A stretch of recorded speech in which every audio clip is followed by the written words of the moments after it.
Hi అండి, అందరికీ నమస్కారం. Welcome to Sai talks. నేనైతే ఈరోజు గోంగూర సోయా రైస్ చేస్తున్నాను అనమాట. గోంగూర సోయా రైస్కి అయితే కావాల్సిన పదార్థాలు చూడండి. కొంచెం గోంగూర తీసుకున్నా. నేనైతే ఒక పిడికెడు గోంగూర ఉంటుందన్నమాట. ఒక పిడికెడు గోంగూర తీసుకున్నా. అంటే ఒక పిడికెడు గోంగూర అంటే నేను చెప్పేది ఒక టీ గ్లాస్ రైస్కి అనుకోండి. ఒక టీ గ్లాస్ రైస్కు ఒక పిడికెడు గోంగూర తీసుకున్నా. తర్వాత సోయా మీల్ మేకర్ ఉంటుంది కదా, ఒక 10 నుంచి 20 పీసులు ఉండొచ్చు మీల్ మేకర్. తర్వాత ఒక టీ స్పూన్ నిండా పెరుగు అనమాట. తర్వాత 1.5 టీ స్పూన్ కారం, 1 టీ స్పూన్ ఉప్పు, హాఫ్ టీ స్పూన్ ధనియాల పొడి, పావు టీ స్పూన్ జీలకర్ర మెంతుల పొడి, పోపుకైతే ఎండుమిర్చి, తర్వాత ఒక హాఫ్ టీ స్పూన్ వెల్లుల్లి, 2 టీ స్పూన్ల నూగుల పొడి అనమాట. నూగులు వేయించి మనం పొడి చేసుకున్న పౌడర్ అనమాట. ఇప్పుడైతే ఫస్ట్ అయితే మనము ఈ మీల్ మేకర్ కొంచెం హాట్ వాటర్లో వేసేసుకుందాము. దానికోసం అయితే నేను ఇక్కడైతే హాట్ వాటర్ పెట్టేసుకోవడానికి గిన్నెలో వాటర్ అయితే పెట్టేసుకున్నాను నేనైతే ఆల్రెడీ. ఇప్పుడైతే స్టవ్ ముట్టించేసి వాటర్ అయితే వేడి చేసుకుంటున్నా. వాటర్ వేడైన తర్వాత ప్రాసెస్ చూపిస్తాను నేను. చూడండి, నేను స్టవ్ పైన పెట్టేసుకున్న వాటర్ అయితే మరిగిపోతున్నాయి కదా. ఇప్పుడు స్టవ్ ఆఫ్ చేసుకుంటున్నా. స్టవ్ ఆఫ్ చేసుకొని ఈ మీల్ మేకర్ అయితే ఈ బౌల్లో వేసేసిన అనమాట. ఇప్పుడైతే ఇవి కొంచెం సేపు నానితే సాఫ్ట్గా అయిపోతాయి అనమాట. ఆ వేడి నీళ్ళల్లో కొంచెం సేపు నానాలి. నానిన తర్వాత మళ్ళీ ప్రాసెస్ చూద్దాము. నేను నెక్స్ట్ అయితే స్టవ్ పైన ఒక ప్యాన్ పెట్టేసుకున్నా, బాండి పెట్టేసుకున్నా. దాంట్లో అయితే ఒక 2 టేబుల్ స్పూన్ల ఆయిల్ వేస్తున్నా. 2 టీ స్పూన్ల ఆయిల్ అయితే వేసేసుకున్నా. తర్వాత దాంట్లో అయితే మనం తీసుకున్నాం కదా, ఒక గుప్పెడు పుంటికూర అయితే తీసేసుకున్నాం కదా. ఆ పుంటికూర అయితే అందులో వేసేసుకుందాము. ఈ పుంటికూర అయితే కొంచెం సాఫ్ట్ అవ్వాలన్నమాట, అంటే మెత్తగా అవ్వాలి, కొంచెం ఉడకాలన్నమాట. ఉడికిన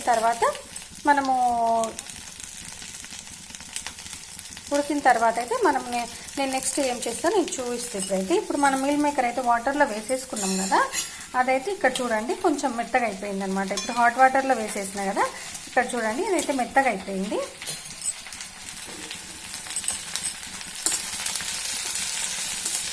చూడండి, పుంటి కూర అయితే కొంచెం మగ్గాలన్నమాట. ఇది మగ్గిన తర్వాత చూడండి, ఇప్పుడైతే ఒక మూత పెట్టేసుకుందాము. ఇది కాసేపు అయితే మగ్గాలి. ఈ లోపు అయితే మన మీల్ మేకర్ ఉంది కదా, ఈ మీల్ మేకర్ అయితే ఒక గిన్నెలో వేసేసుకుందాం. వాటర్లో నుంచి తీసేసి ఒక గిన్నెలో వేసేసుకుందాము.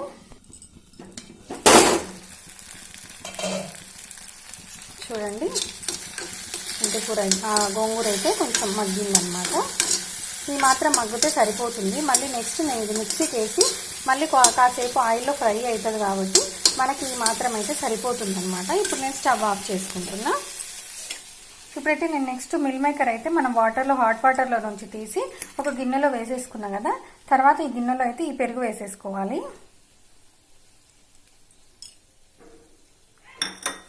తర్వాత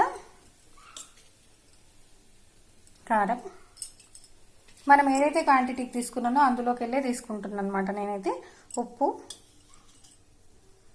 ధనియాల పొడి, ఇవన్నీ అయితే మంచి ఒకసారి కలిపి ఒక 2 మినిట్స్ అట్లయితే ఈ మీల్ మేకర్కు ఈ పెరుగు, ఈ ఉప్పు కారాలన్నీ పట్టేసుకుంటాయి అనమాట. ఒక 2 మినిట్స్ అయితే కలిపేసి పక్కకు పెట్టేసుకుందాము. చూడండి, నేనైతే ఇట్లా కలిపి పక్కకు పెట్టేస్తున్నా. ఒక 2 మినిట్స్ అయితే సరిపోతుంది మనకు. ఈ లోపు అయితే ఇది పుంటికూర మనకు మగ్గింది కదా, ఈ పుంటికూర అయితే మిక్సీకి వేసేసుకోవాలి. అంటే గోంగూర అయితే మిక్సీలో వేసుకోవాలి, మిక్సీలో పేస్ట్ చేసుకోవాలన్నమాట. చూడండి, నేనైతే పుంటికూర అయితే గోంగూర అయితే మనకు మిక్సీ జార్లో వేసేసుకున్నా, మిక్సీలో పేస్ట్ చేసేసుకున్నాను అనమాట. ఇప్పుడైతే కాసేపు అయితే ఇది పక్కకు పెట్టేసుకుందాము. చూడండి, నేను మళ్ళీ స్టవ్ పైన అయితే బాండి పెట్టేసుకున్నా. దాదాపు ఒక 6 టీ స్పూన్ల ఆయిల్ అయితే వేసేసుకున్నా. ఆయిల్ అయితే వేడెక్కాలి. చూడండి, ఆయిల్ అయితే వేడెక్కింది. కొంచెం మనం ఫస్ట్ అయితే ఇప్పుడు ఎండుమిర్చి, తర్వాత మనం వెల్లుల్లి అయితే దంచి పెట్టుకున్నాం కదా, ఒక 5-6 వెల్లుల్లి రెబ్బలు అయితే దంచి పెట్టేసుకున్నాను నేనైతే. అదైతే వేసేసుకోవాలి. ఇది కొంచెం ఫ్రై అయిన తర్వాత మనం ఇప్పుడు మిక్సీకి వేసుకున్న గోంగూర ఏదైతే ఉందో అదైతే వేసేసుకోవాలి. చూడండి, నేనైతే మిక్సీ జార్లో మిక్సీకి వేసుకున్న గోంగూర అయితే ఇప్పుడు ఇందులో ఆయిల్ అయితే వేసేసిన. అది కొంచెం ఆయిల్లో మంచిగా ఇట్లా ఫ్రై అవ్వాలన్నమాట.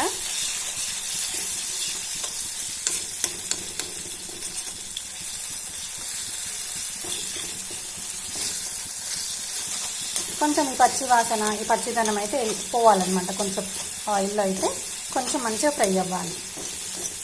మనం రైస్ చేస్తున్నాం కాబట్టి రైస్కి అయితే పూర్తిగా ఇట్లా మెత్తగా ఉండకుండా కొంచెం మనము ఫ్రైడ్ రైస్ లాగా అనుకోండి, అట్లా ఉండేటట్టుగా అయితే కొంచెం ఈ పచ్చిదనం అయితే మనకు పోవాలన్నమాట.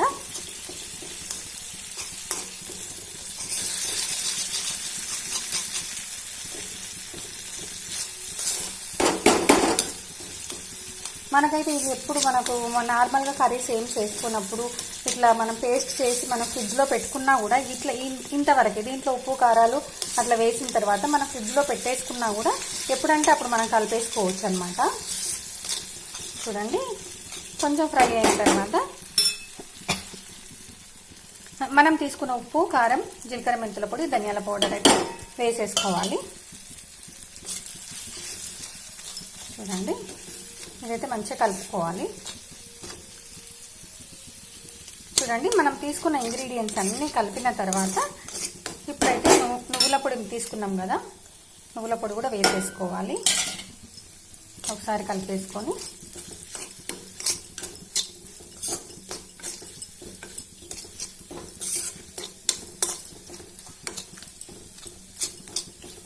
చూడండి ఇట్లా మంచిగా కలిపేసుకున్న తర్వాత మనం ఈ మీల్ మేకర్ అయితే ఒక పెరుగులో నానబెట్టి పక్కకు పెట్టేసుకున్నాం కదా, ఇప్పుడు అది కూడా వేసేసుకోవాలన్నమాట. చూడండి ఇప్పుడైతే మనం పెరుగులో నానబెట్టుకున్న మీల్ మేకర్ అయితే వేసేసినాం కదా, ఇవన్నీ కలిసి కొంచెం సేపు అయితే మగ్గాలన్నమాట. చూడండి ఇవన్నీ కలిసి కాసేపు అయితే మగ్గించుకుందాము. అంటే మనకు మీల్ మేకర్లో మనం పెరుగు అవన్నీ వేసినాం కాబట్టి కొంచెం పులుపు రావడానికైతే మీల్ మేకర్ చప్పగా ఉంటుంది కదా, అందుకోసం కొంచెం పులుపు రావడానికైతే నేను ఉప్పు, కారాలు, పెరుగు పట్టి కొంచెం మీల్ మేకర్ టేస్ట్ వస్తుందన్నమాట. దానికోసం అయితే నేను అట్లా కలిపి పెట్టేసిన పక్కకు. ఒక 2 minutes పెడితే ఏమవుతుందంటే అది ఆ ఫ్లేవర్స్ అన్ని పీల్ చేసుకొని కొంచెం మీల్ మేకర్ అయితే టేస్ట్గా అవుతుంది అనమాట. అందుకోసం అయితే నేను అట్లా పెట్టేసిన.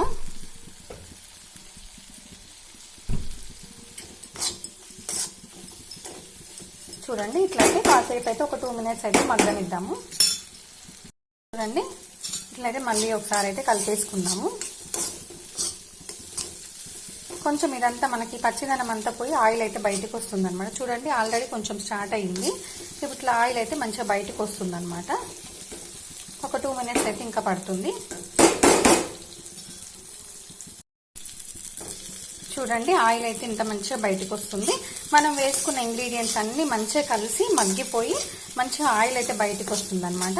మనకి ఇట్లా అయితే సరిపోతుంది అనమాట. మనకి ఇప్పుడైతే మనకు రైస్ కలుపుకోవడానికి అయితే ఈ కర్రీ అయితే రెడీ అయిపోయినట్టు.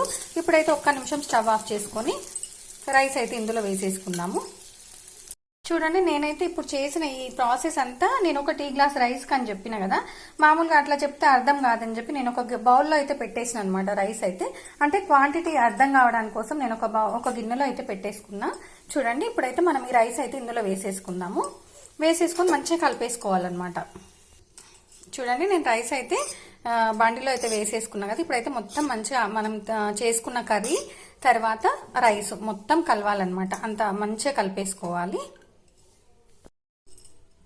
చూడండి నేనైతే రైస్ తర్వాత గోంగూర మిశ్రమం అయితే నేను మొత్తం కలిపేసుకున్నాను అనమాట. ఒక్కసారి అయితే మళ్ళీ మనం స్టవ్ ముట్టించుకొని ఒక 2 minutes అట్లయితే మనం మూత పెట్టి పక్కకు పెట్టేసుకుందాము. అంటే మూత పెడితే కాసేపు ఏమైతే అన్నము కర్రీ అంతా కలిసింది కదా, కొంచెం మంచిగా మనకు అన్ని ఫ్లేవర్స్ అన్ని కలిసిపోయి మంచిగా అవుతుంది అనమాట. అందుకోసం అయితే ఒక 2 minutes అయితే మనం ఇట్లా పెట్టేసుకుందాము.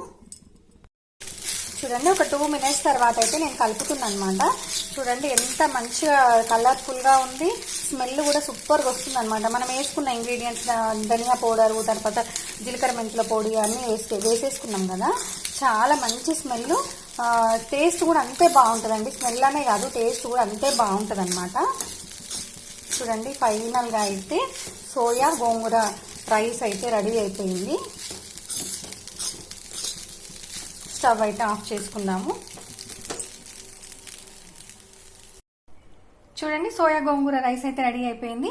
ఎంత కలర్ఫుల్గా ఉందో చూడండి. చాలా సింపుల్గా తయారు చేసుకున్నాము, తొందరగా తయారు చేసుకున్నాం అనమాట. కానీ టేస్ట్ కూడా అంతే బాగుంటుందండి. పిల్లలైతే మనము గోంగూర చట్నీ, గోంగూర పప్పు అట్లాంటివి కలుపుకొని తినమంటే పిల్లలు అయితే అంత ఇష్టపడరు. కాబట్టి మనం కొంచెం డిఫరెంట్గా ఫ్రైడ్ రైస్ లాగా చేస్తే ఏమైతే ఈ సోయా కూడా వేస్తాం కాబట్టి కొంచెం డిఫరెంట్గా ఉంటుంది అనమాట. డిఫరెంట్గా టేస్ట్ కూడా అంతే బాగుంటుంది అనమాట. ఏదో ఒక రకంగా మనమైతే పిల్లలకు గోంగూర తినిపించిన వాళ్ళం అవుతాము. ఇంకొకటి ఏంటంటే సోయా కూడా మనం అన్ని రకాలుగా చేస్తుంటాం కదా, ఇది ఒక స్టైల్లో చేస్తే మాత్రం టేస్ట్ కూడా సోయా కూడా కొంచెం పుల్లగా టేస్ట్ చాలా బాగుంటుంది అనమాట. పిల్లలు పెద్దలు అయితే ఇష్టంగా తింటారనమాట. నచ్చిందా అండి? నచ్చితే లైక్ చేయండి, షేర్ చేయండి, సబ్స్క్రైబ్ చేయండి. థ్యాంక్ యూ అండి. Thank you so much. Please subscribe.